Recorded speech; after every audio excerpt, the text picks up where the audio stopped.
কারিগরি ছাত্র আন্দোলন বাংলাদেশ সারা বাংলাদেশের সকল পলিটেকনিক ইনস্টিটিউটের সাথে যুক্ত হয়ে সকল পলিটেকনিক ইনস্টিটিউটের দাবি দেওয়া সম্মিলিত করে 6 দফা দাবিতে অঙ্গিত করেছে।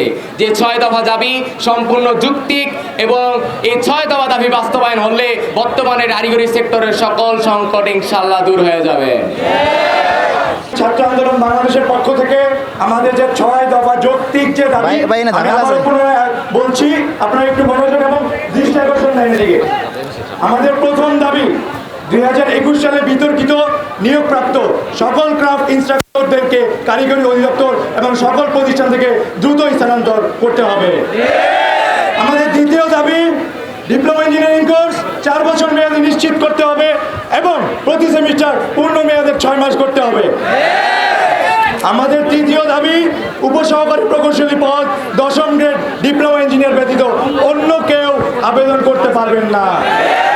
উপসহকারী প্রকৌশলীর সমমান পদ ডিপ্লোমা ইঞ্জিনিয়ারদের জন্য সংরক্ষিত রাখতে হবে। আমাদের 4 নম্বর দাবি কারিগরি শিক্ষা বোর্ড সংস্কার করে কারিগরি সেক্টর পরিচালনায় কারিগরি শিক্ষা বহির্ভূত কোনো জনবল পরিচালনায় থাকতে পারবে না। আমাদের 5 নম্বর দাবি কারিগরি শিক্ষা অধিদপ্তরে বিতর্কিত নিয়োগ বিধিমালা সংশোধন করে সকল শূন্য পদে কারিগরি জনবল নিয়োগের মাধ্যমে শিক্ষক সংকট দূর করতে হবে। আমাদের 6 নম্বর দাবি সকলের দৃষ্টি আকর্ষণ করতেছে উচ্চ শিক্ষার সুযোগ বৃদ্ধির লক্ষ্যে ডিপ্লোমা ইঞ্জিনিয়ারিং ছাত্রছাত্রীদের জন্য প্রস্তাবিত 4টি ইঞ্জিনিয়ারিং কলেজে 100% সিট নিশ্চিত করতে হবে। আমরা সকলে জানি আমরা কারিগরি শিক্ষার্থী 22 লক্ষ শিক্ষার্থী। আমাদের 22 লক্ষ শিক্ষার্থীদের জন্য একটি মাত্র প্রকৌশল বিশ্ববিদ্যালয়, সেটি হচ্ছে ডুয়েট। সেখানে শিক্ষার্থী আসন সংখ্যা হচ্ছে মাত্র 630 জন। বাকিরা কি করবে?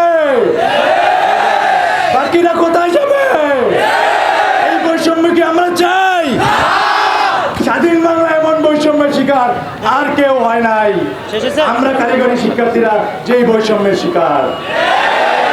এবং আরেকটা জিনিস আপনাদের কাছে ক্লিয়ার করি, আমরা বিভিন্ন উন্নত দেশে একটা জিনিস পরিলক্ষিত করেছি, বিভিন্ন দেশে ইউনিভার্সিটিগুলোকে 3টা সেক্টরে বিভক্ত করা হয়েছে।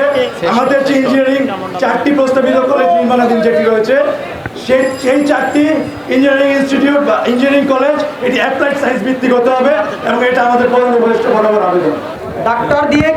ডাক্তার দিয়ে কি বিল্ডিং বানানো যাবে?